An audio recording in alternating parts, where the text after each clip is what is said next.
In this episode, once again, we speak to the amazing Daren Smith.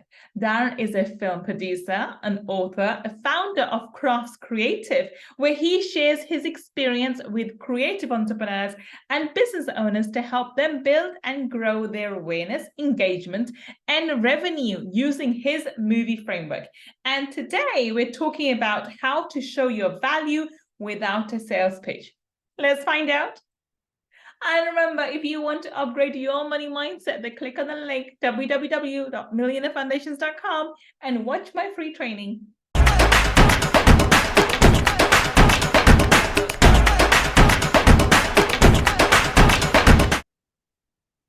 Welcome. This is Gull, your money mindset expert. And once again, we have the wonderful, we have the charming Daren Smith. Welcome, Daren. Oh, charming. That's a new one. Thank you. It's an English show, probably. All right, Daren, everyone's heard your intro. They know how fabulous you are, but please, in your own words, tell everybody what it is that you do. Yes. Well, fabulous is part of my job title. I'm the fabulous Daren Smith, international film producer, fabulous extraordinaire. No, I'm a film producer by trade, and I came up through lots of creative industries like music and television and film, and it's been a whirlwind of a career, but that is what I spend most of my time doing is as a film producer. I also work as a consultant with creative entrepreneurs who are running creative businesses and are trying to get unstuck and find their way forward. Wonderful. And so this leads us on to today's topic, which is how to show your true value without the sales pitch. Now, you said this to me off camera, and I thought it was a really, really interesting topic, because I have not had anybody sort of come on this show and talk about this in this way. So explain what this topic means. Yeah, well, I was actually in a community. There's a company called Tiny Little Businesses, which has my favorite newsletter that I get every week. It's the Emergent Marketing newsletter by Andre Chaperone and Sean Twing. And I'm in their community. And I was talking about, man, sometimes offers are really hard to nail down. And I'm doing all these different things. I'm trying to do consulting, and I'm writing books, and I have a course, and I have all this stuff. Plus, I have all the film producing things that I do, which is my full-time gig.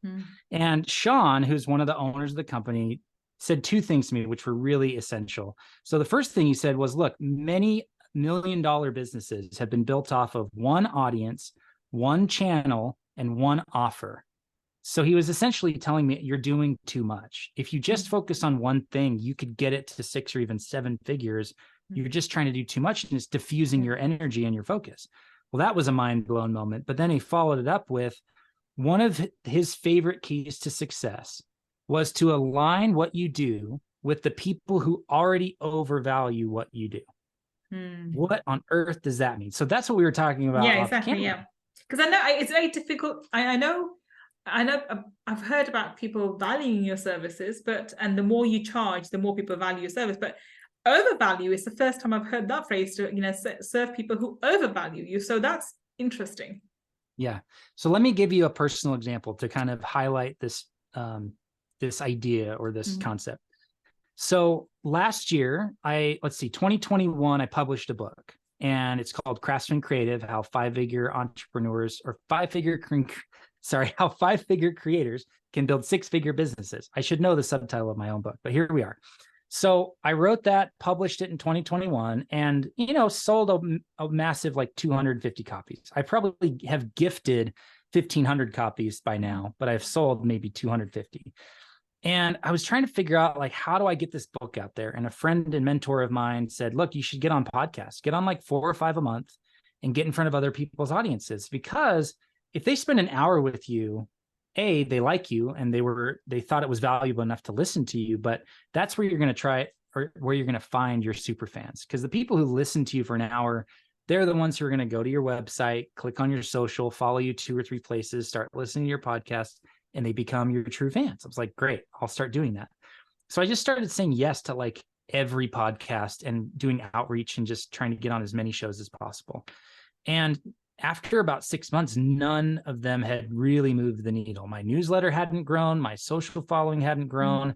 And I was questioning, I'm like, okay, what am I doing wrong here? Because I'm showing up, I'm doing the work, I'm on the podcast, this is an hour or 2 a week I'm devoting to this, and it's not showing anything. And then I got on one podcast, which was called the Grow Your Video Business podcast by Ryan Coral, or with Ryan Coral. And as you can tell from the title, it's got an audience of video business owners. And so I got on his show and started talking about things like mindset and how to find clients and how to work with customers and how to expand your product ecosystem and generate more profit and all these things. Because I had run a video business, a production company for 9 years, and now I was a full-time film producer. So the audience already had the context of this guy has successfully done the thing I'm trying to do. So that was one, that's part of it. And then I delivered the goods in that hour of conversation. So from that 1 hour, it led to over $30,000 of revenue to my business in the next 6 months, between middle of last year to the end of last year. And it's still continuing today. A lot of people, it's now been a year. Got an email 2 weeks ago from a guy. I heard you on this podcast. I would like to do a strategy call. Those are $500. Like, that is still paying dividends a year later. And the only difference between the hour I spent on his show and the dozens of hours I spent on all these other shows was that audience already overvalued what I do. They overvalued my experience, and they overvalued the things I was sharing with them because of the context of that show. And that's really interesting, because you're literally saying something that Russell Brunson talks about all the time, the ClickFunnels guy. And he's always saying, you know, go where your audience is. So you can be talking to, and the most eloquently and the most beautiful way, but you can be talking to the wrong people, and everything you say will be falling on deaf ears. Whereas if you go to a place where your audience is and then say what they need to hear, that's how you attract the right clients. And so that's exactly basically it. And you're saying when people who overvalue are those people who are already looking for or need your help, and you're just there turning up and sort of serving them, and you know, you tick all the boxes of what they need, and then you don't even convince anything. You just you fill all the criteria, and you're ready to roll. Whereas if you try and build a like and trust factor and build a rapport with an audience, that's a long, I think that still works, but it's a longer strategy, because you have to get them from as Scott Alford puts it, from the slow track to the fast track, because you have to build it up and warm up the audience and get them to understand you. And eventually, when they're ready, then say, okay, this guy can help me with this particular thing, because your value is so unique. And so it's basically just talking to the right audience. So would you say it's not only just talking to the right audience, so the audience recognizes your value, it's also what you have to say? 100%. You have to share your values, and you have to do them in like breakthrough or aha moments. I have a blog post, and I think even a podcast episode about how to speak in aha moments, because on podcasts, like even now, especially now more than a couple of years ago, it all gets chopped up and put on social media, and you've got 30 seconds to try to convince someone to listen to the long form thing. And so you've got to learn how to encapsulate your values in 30-second to 60-second sound bites, which is a skill that I had to learn. Yeah, it's crazy. And I'm too verbose. I use more words than I need to. And so my sound bites end up being 3 minutes instead of 1. You can't use them. So I apologize to your editor in advance. But no, it's such an important thing to realize that people are seeking resonance. People want to feel that you know what you're talking about, that you have answers, that you've discovered this other world that they've only dreamt of, and that you know the path on how to get there. And so a lot of what I do online, whether it's my blog posts, my podcasts, my newsletter, or showing up on shows like this, is saying, look, I really deeply understand with a lot of empathy your current situation, because I lived it for 9 years, right? When I was talking to them, I was talking about, I struggled for 9 years with a film production company. We had a hard time breaking $150,000 a year. So I was sharing like failures.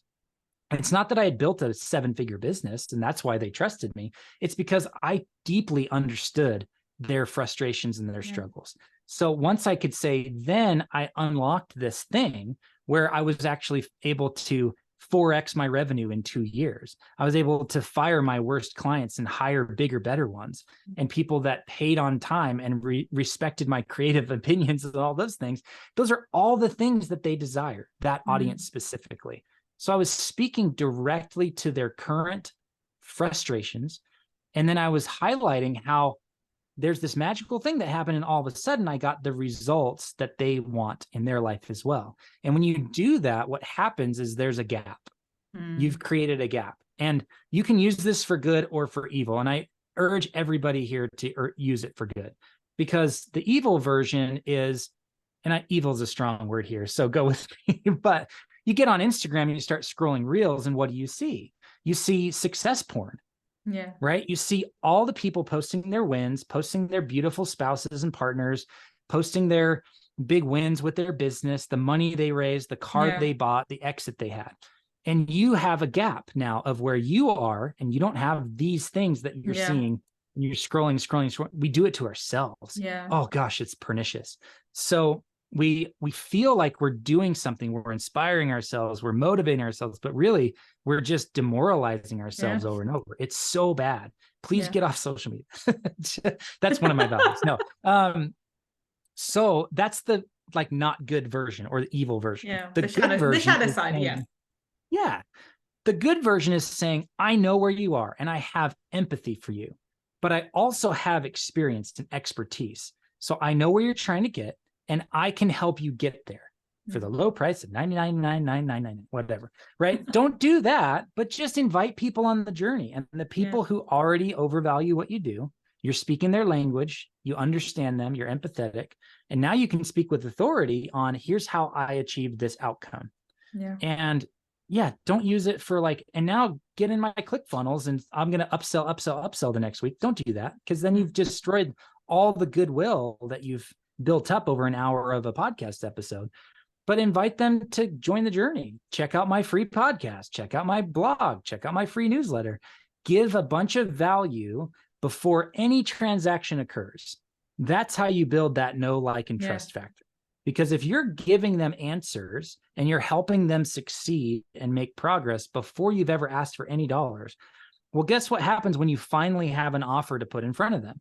First of all, I would wait until they raise their hand and say, I'm ready for an offer, then send them some emails or whatever you want to do to send them to an offer. Don't force them through a funnel. No one likes the feeling of being in a funnel. Okay, off that soapbox, but give a bunch of value before any transaction occurs, market to them when they're ready, and it becomes so much easier to sell to them. My easiest sales have come from people who've been on my email list for 90, 180, 200 days. And they reached out with an email and said, hey, I've been following along for 6 months. I'm ready to sign up as a client. $15,000 consulting package. They emailed me and said, I'm ready to pay you that money.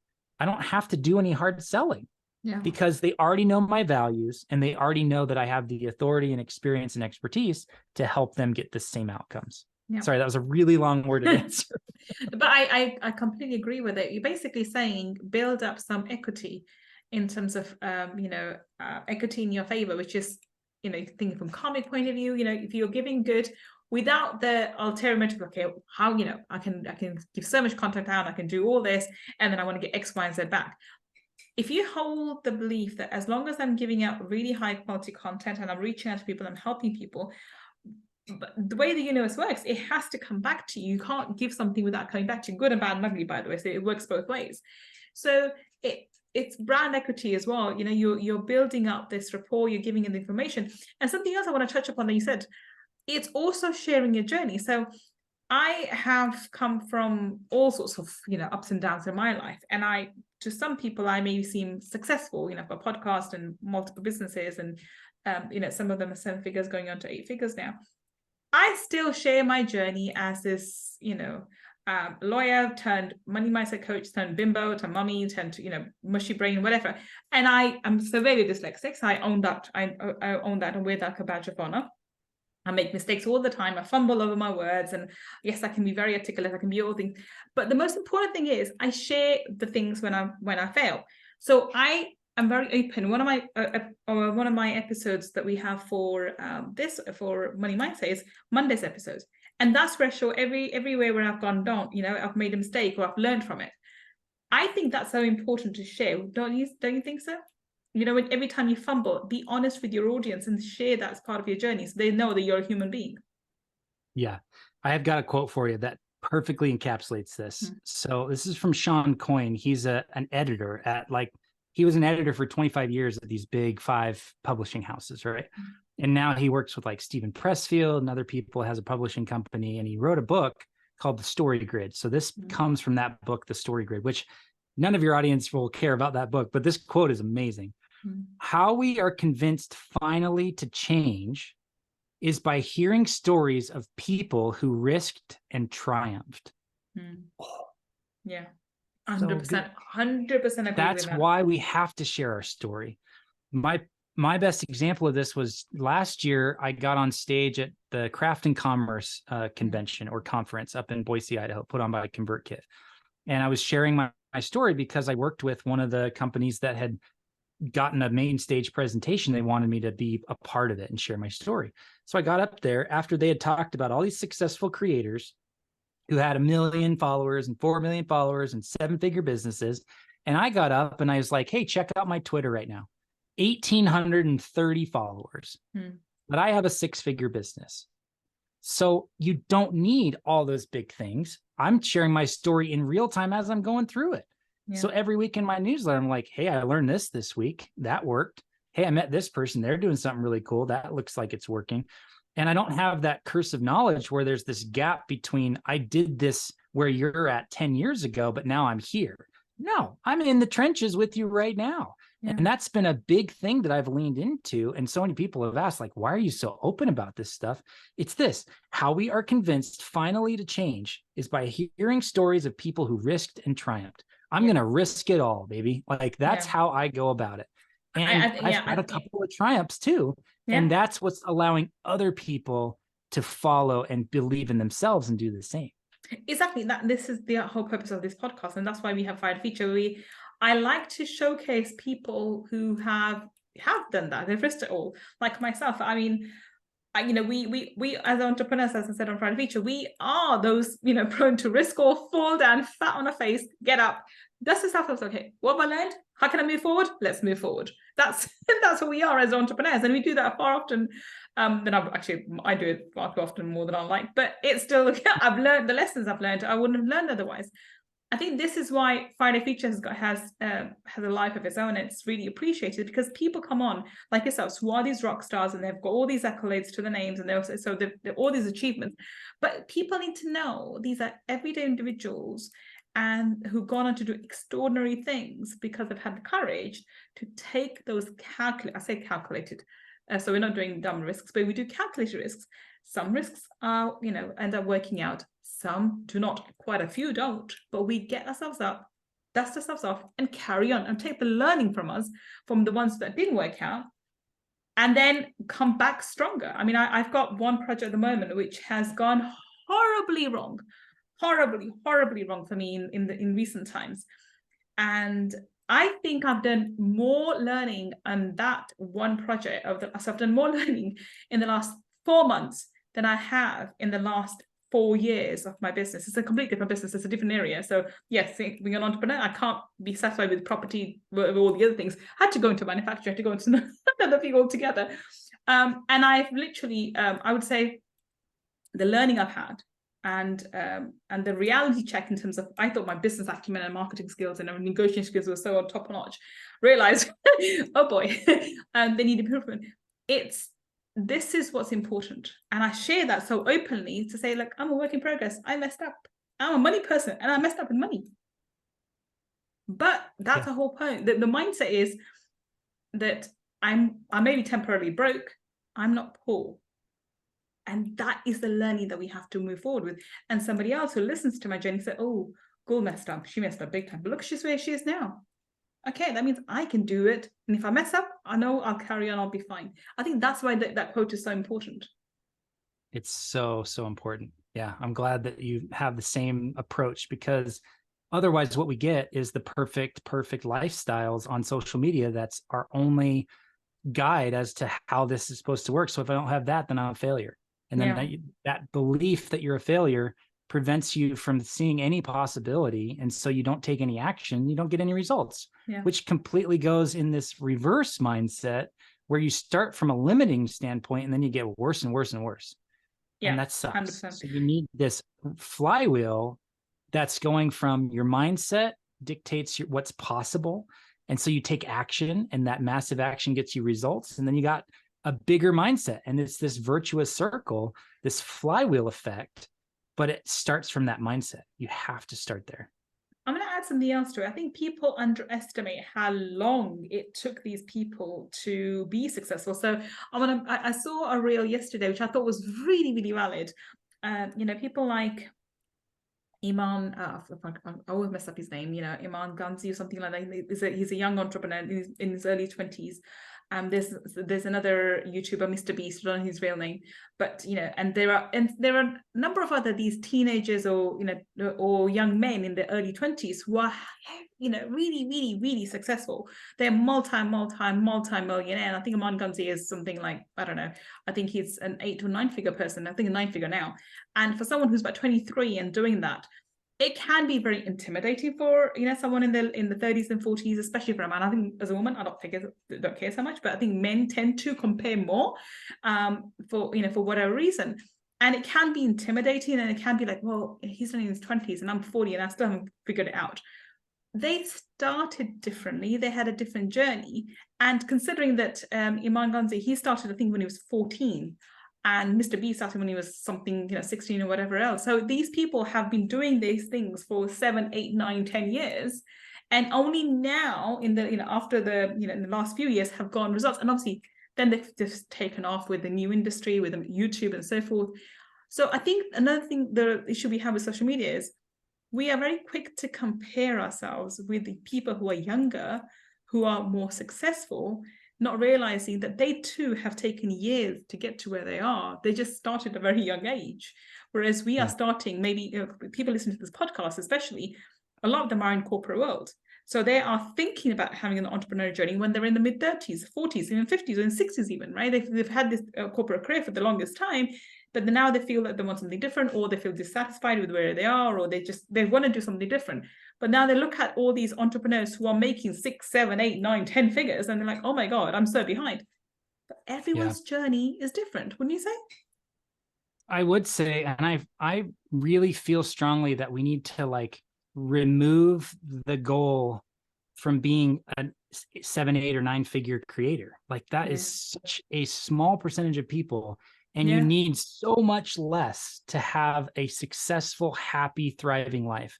So if we could shift from money and dollars to freedom, I think that's really what most of us are after. Yeah. Especially if you're in corporate life, right? You want freedom of time. Yeah. You don't want to have to be in a button chair 9 to 5, commute an hour or two each way every day.